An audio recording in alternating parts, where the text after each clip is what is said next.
स्वामी जी, आप उपवास की बात कर रहे हैं। आजकल चाय के दौर पे दौर चल रहे हैं। ज़रा सा मौका मिला नहीं कि चलो भाई एक चाय पी के आते हैं।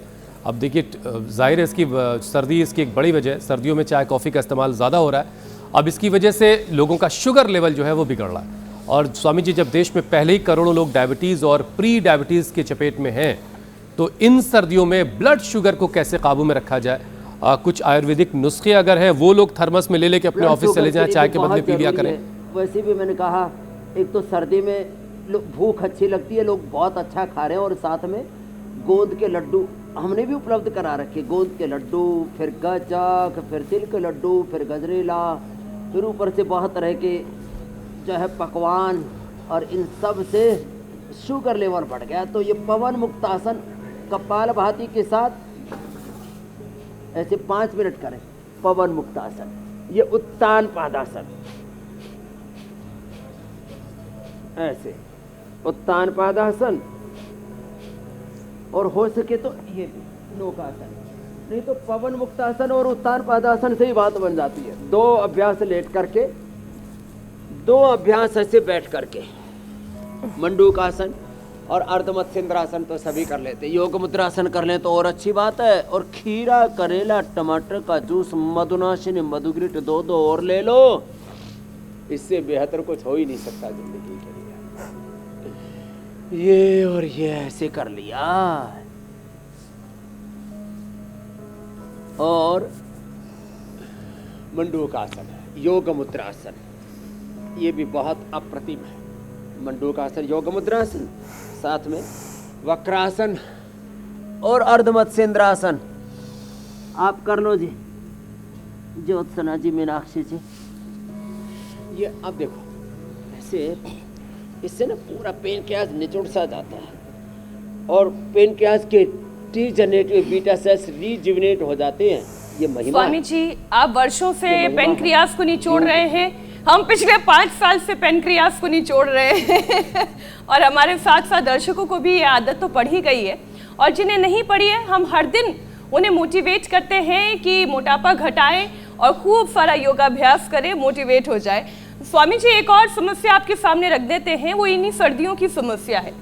सूरज देर से निकलने और जल्दी ढलने की वजह से सर्दियों में कई लोग ये शिकायत करते हैं कि अजीब सा भारीपन उनके सिर में महसूस हो रहा है, सिर दर्द की प्रॉब्लम होती है।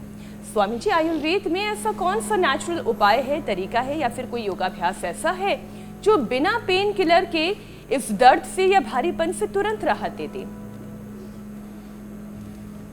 देखो, सबसे अच्छा तो है ये बादाम रोगन। हम रोज यहाँ पर रखते भी हैं और बताते भी हैं। बादाम रोगन नाक में डालो, नहीं तो अणु तेल नाक में डालो, ज्योतिष्मति डालो, षडबिंदु तेल डालो, नहीं तो ये गाय का घी है इसको डालो। बादाम रोगन, अणु तेल, और बहुत ज़्यादा है तो ज्योतिष्मति, गाय का घी गर्म करके डालना, गुनगुना करके, और अनुलोम विलोम साथ में कर लेना। मेधावटी, मेमोरगिट, ओमेगा, नहीं तो थोड़ा फ्लैक्सीड, थोड़ा तिल, थोड़ा मगज, बादाम, अखरोट अच्छे से कूट के उसमें गुड़, शक्कर या खजूर, मुनक्का या अंजीर मिला के छोटे छोटे लड्डू बना लेना। 100 साल तक दिमाग एकदम टनाटन रहेगा। दिमाग का दिवालिया इसलिए निकल गया, लोगों ने एक तो अनुलोम विलोम, भ्रामरी उद्गीत, ओम, गायत्री, महामृत्युंजय और ये शीर्षासन आदि ये बंद कर दिया। अब शीर्षासन वापस करने लग गए हैं लोग, तो दिमाग अच्छा हो रहा है लोगों का, ये बहुत जरूरी है। मेधावटी, मेमोरगिट खा रहे लोग, और घर में ही दिमाग के लिए सबसे अच्छा जो होता है फ्लैक्सीड, ओमेगा होता उसमें। और मैंने फ्लैक्सीड के साथ, अलसी के बीज के साथ सेसमे सीड, तिल, तो तिल, अलसी, थोड़ा बादाम, अखरोट, मगज आदि, और नहीं तो 2 ही पर्याप्त है। ये अलसी, ये फ्लैक्सीड और तुलसी, ऐसे इन बीजों को अच्छे से थोड़ा सेक करके और कूट करके और फिर इसका लड्डू बनाकर खा लें। 100 साल तक दिमाग एकदम फर्स्ट क्लास रहेगा। इतनी अच्छी चीजें हैं ये। और ये अनुलोम विलोम तो इसके लिए अप्रतिम है। ये तो सभी कर सकते हैं ना। और मैंने कहा ठंडा लगे तो बार बार दाएं से लो, बाएं से छोड़ो, और बीपी बहुत ज्यादा बढ़ जाए तो बार बार बाएं से लो। होले होले, लेफ्ट से राइट, राइट से left brain, right left nostril का राइट लेफ्ट ब्रेन हमारे लॉजिकल ब्रेन और इमोशनल ब्रेन के साथ गहरा कनेक्शन होता है। लेफ्ट नॉस्ट्रिल का हमारे इमोशनल ब्रेन से और राइट नॉस्ट्रिल का हमारे लॉजिकल ब्रेन से। और जहाँ श्रद्धा और तर्क का जीवन में समन्वय होगा वहाँ जीवन में शुभ ही शुभ होगा, कल्याण ही कल्याण। लेकिन स्वामी जी लॉजिकल ब्रेन आजकल बड़ा उलझा हुआ है। उलझा इस बात में है कि ये शरीर पूरा टूटा टूटा सा क्यों लग रहा है, कहीं अंदर कोई बुखार जैसी भी हालत नहीं है। अब ये बॉडी पेन की वजह क्या है? क्या इसकी वजह सर्दी है या अंदर से शरीर के कमज़ोर होने की ये निशानी है? और इसे फिर दूर कैसे किया जाए? और प्राणायाम स्वामी जी इसमें कैसे मदद करेगा?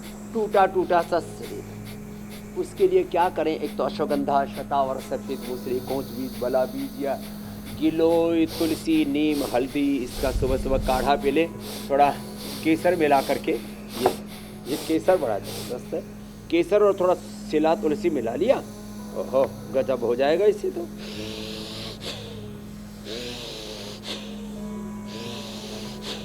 प्राणायाम से तो 2400 किलोमीटर लंबा हमारा पूरा रेस्पिरेटरी ट्रैक, उससे जुड़ा हुआ 1 लाख किलोमीटर लंबा सर्कुलेटरी ट्रैक, 37 ट्रिलियन सेल्स, अष्ट चक्र, नवद्वार, 72 को 72,10,201 नाड़ियाँ, पूरा देह देवाला शिवाला हो जाता है। और 37 ट्रिलियन सेल्स की 74 बिलियन किलोमीटर तक, 74 अरब किलोमीटर फैले पूरा जो उसका आरएनए का पूरा विस्तार है, डीएनए का, आरएनए का, प्रोटीन फॉस्फोराइलेशन का पूरा जो विस्तार है वो पूरा का पूरा हेल्दी हो जाएगा। देखो भस्त्रिका के इतने फायदे हैं।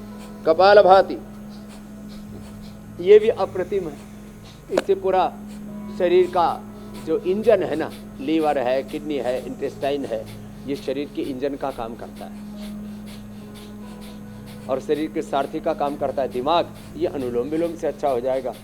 और जब पेट, पाचन तंत्र और दिमाग अच्छा होगा तो दिल भी अच्छा हो जाएगा। अनुलोम विलोम, उसके बाद भ्रामरी उद्गीत कर लेना, और जब दिल से पुकार निकलेगी उस खुदा अल्लाह अलमाइटी गॉड वाहिगुरु अकाल पुरख भगवान के लिए, और आपकी पुकार स्वीकार होगी, प्रार्थना स्वीकार हो गई तो जीवन ही धन्य हो जाएगा। इसलिए अनुलोम विलोम, भ्रामरी उद्गीत, सब ये प्राणायाम तो सब अवश्य करें। जो अधिक न कर पाए कम से कम सूक्ष्म व्यायाम प्राणायाम, इसी से जीवन रूपांतरित हो जाता है मेरे भाई हुसैन जी। चलिए स्वामी जी, सर्दियों से निपटने का तरीका तो आपने बता ही दिया है सारा, और इन सर्दियों को कैसे एंजॉय करना वो भी स्वामी जी सारे राज आपने खोल दिए।